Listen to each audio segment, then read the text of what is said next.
Ma vie telle quelle, épisode 1.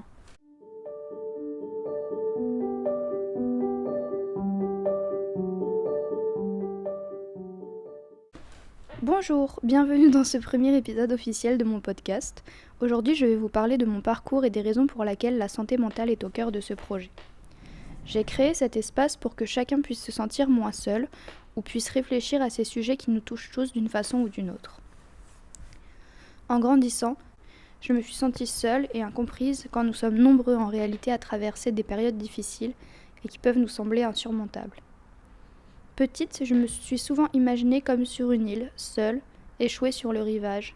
Je me sentais rejetée des groupes tels que les autres enfants à l'école, ma famille, mais aussi les parias de la société.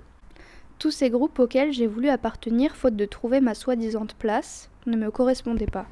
J'ai cherché et cherché encore.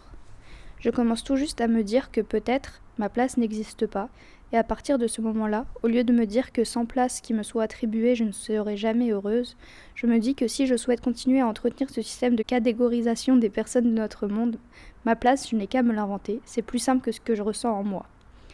Ce que je sens en moi et qui me motive, ce serait de changer de système, d'arrêter ces cases, ces catégories de gens.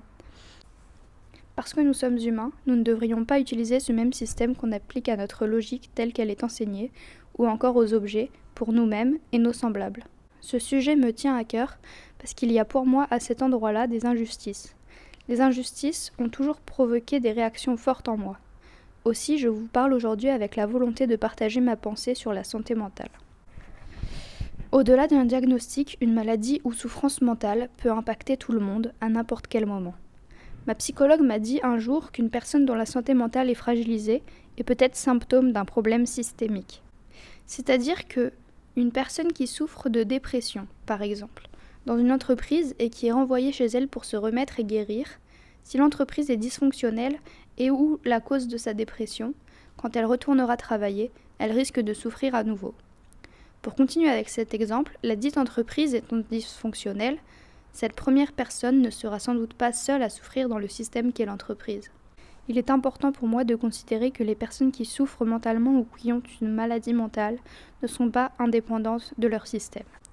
Pour me sentir mieux, me sentir vivante, j'utilise beaucoup l'écriture, parce que j'ai besoin de prendre part, de faire partie et d'utiliser les ressources que j'ai à ma disposition pour m'exprimer.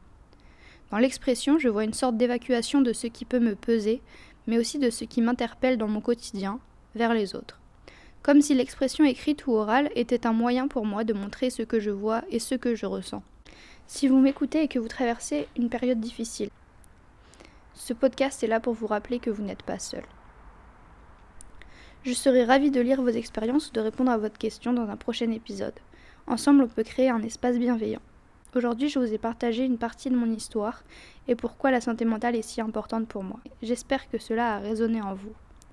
Si vous avez aimé cet épisode, pensez à vous abonner pour ne rien manquer et si vous voulez partager vos pensées ou vos suggestions, je suis toute oui. Merci d'être là et à très bientôt pour le prochain épisode.